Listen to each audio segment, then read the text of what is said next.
Итак, всем привет!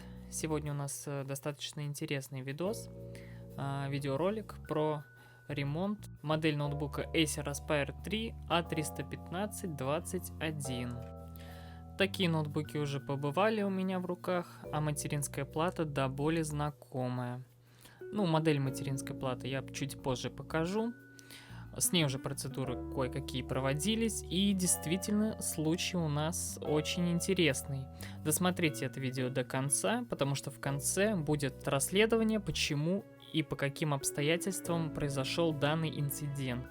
А поведение материнской платы просто не включается. Клиент сказал, не реагирует на кнопку.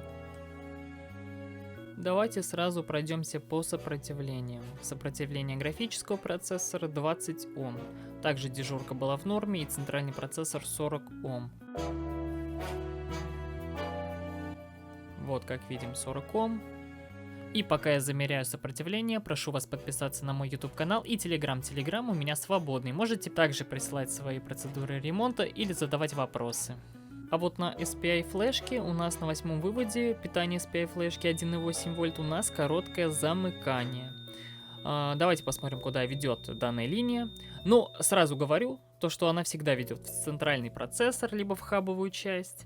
И здесь у нас, по моему опыту, 95% дохлый центральный процессор, поэтому я его снял. И снял, к моему удивлению, очень зря, потому что короткое замыкание никуда не ушло после его поднятия. Короткое замыкание осталось на плате, а это очень хороший знак. Это знак того, что дело, скорее всего, не в центральном процессоре. Смотрим, куда данная линия у нас еще распространяется. И да, действительно, находим область с 4 транзисторами. PQ10, PQ9 и еще какой-то.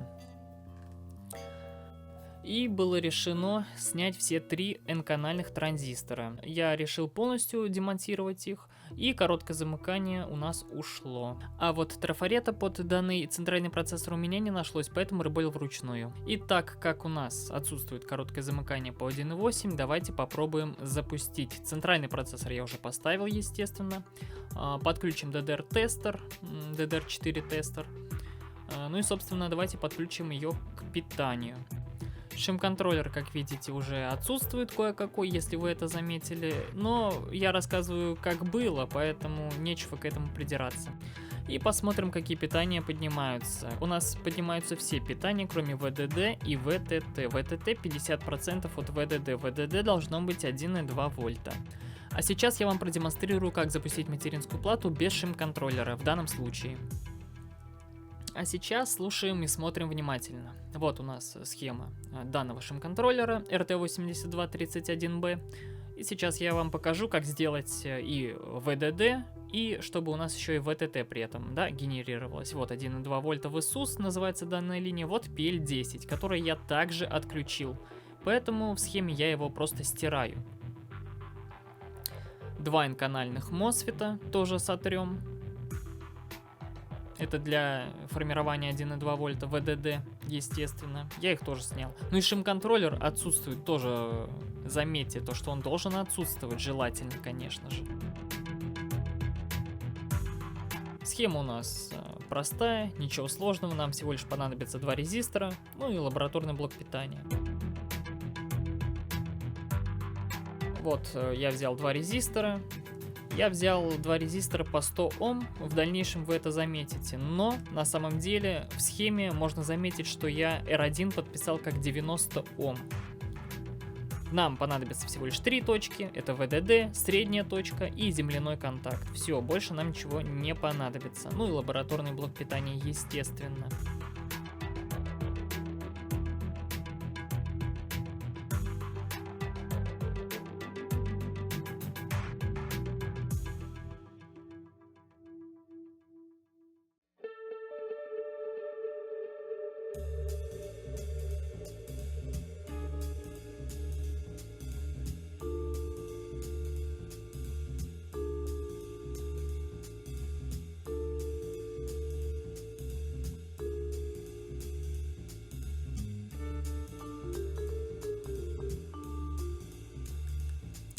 Опять же, не забываем, что ВДТ это у нас 50% деления от напряжения ВДД. Там должно быть около 600 милливольт. Но, забегу наперед, у меня получилось 400 милливольт, и с этим напряжением моя материнская плата в моем случае тоже стартанула.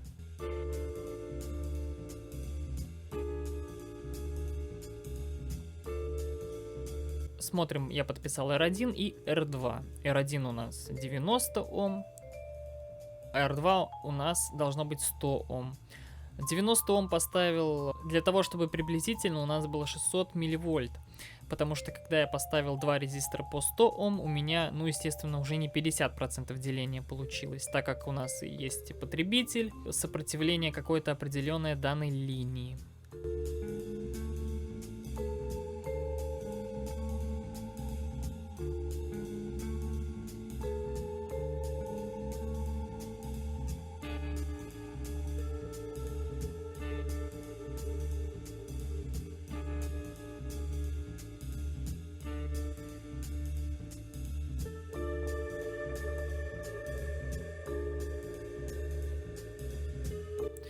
Ах да, чуть не забыл про сигнал PowerGood, разрешающий сигнал с этого шим-контроллера.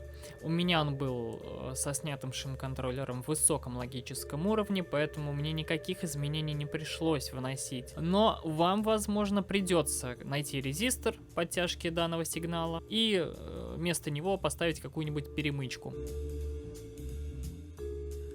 Ну а теперь приступим к практике.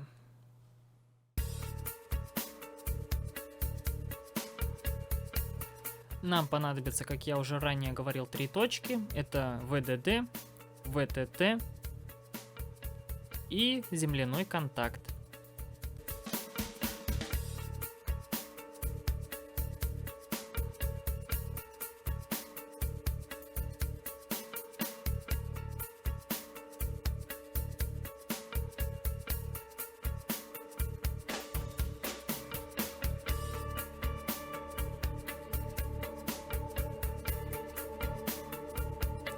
И, наверное, кто-то бы точно спросил вопрос, зачем это делать, если можно просто поставить шим-контроллер другой рабочий и все будет работать.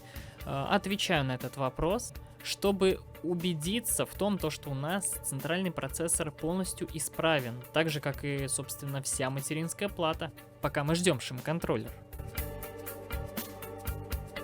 Ну и, как видите, картинка у нас имеется, а значит, все в порядке.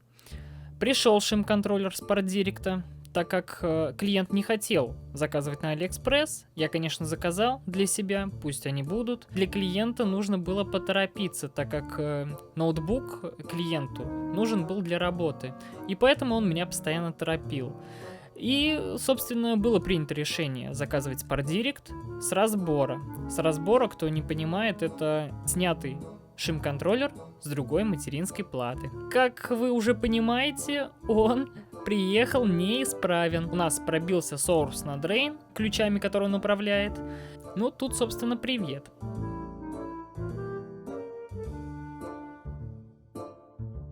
Давайте посмотрим на схему. RT8231B у нас стоит на данной материнской плате именно этот шим-контроллер. Вот, схема подключения, точнее распиновка, читаем повнимательней. Это нам еще пригодится. Распиновка у нас вот, да, соответствует тому шим-контроллеру, который я буду ставить в дальнейшем. Сейчас вы внимательно должны смотреть. Если будете повторять, ничего не перепутайте. Вот у нас два резистора, это резистивный делитель. Запомните этот момент тоже. ВДД у нас и земля, и FB. Вот у нас 3 точки, которые нам нужны. FB это обратная связь. Смотрим данный шим-контроллер. Если у нас R5 и R6, да, будет 16,20 кОм, то у нас ВДД будет 1,35, что не соответствует нашим требованиям. Ставить я буду RT8207P. Этот шим-контроллер тоже программируемый, то есть меняет свою частоту в зависимости от этого резистивного делителя. Вот наша распиновка, и смотрим 1,2 вольт ВДД, R8 у нас 6 кОм, R9 10 кОм. Теперь переходим к практике, ваши любимые. Вот наш резистивный делитель, И чтобы посмотреть их номиналы, я их отодвину от цепи, естественно, так как цепь тоже имеет какое-то сопротивление относительно Земли.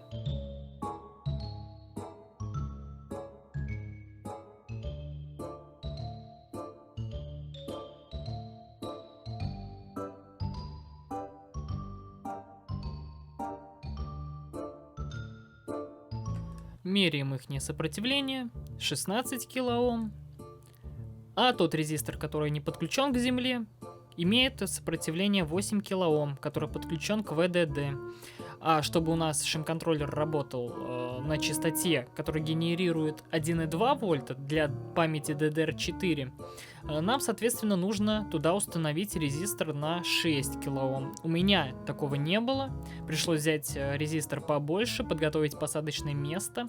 И этот резистор был на 6 килоом и 200 Ом.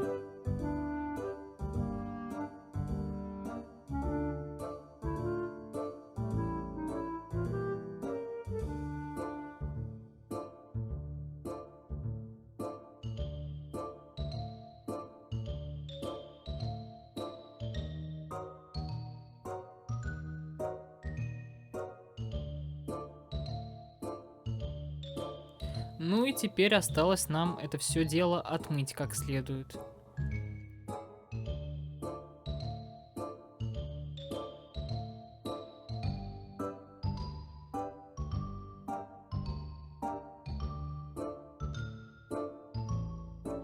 И давайте сделаем пробный запуск. ВДД 1,2 вольта, а ВТТ 600 милливольт. Все как в аптеке. А теперь давайте попробуем понять, почему же так произошло. Вот у нас аварийное место. До меня ремонтировал какой-то мастер и восстанавливал крепление для петель этого ноутбука. И смотрите-ка, что я нашел под крышечкой. Обратите внимание, что крышка у нас изогнутая. Почему? Потому что он ее изогнул, чтобы их восстановить, а надо было полностью снимать пластину. И, естественно, это крепление попало на материнскую плату и вызвало короткое замыкание. Ну а ноутбук тем временем работает и радует своего владельца. Всем спасибо за просмотр. Этот ремонт был, я считаю, интересным. Спасибо за просмотр, ставьте лайки, подписывайтесь на YouTube канал, подписывайтесь на Telegram канал, присылайте видеокарты и ноутбуки мне на ремонт. Всем спасибо, всем пока.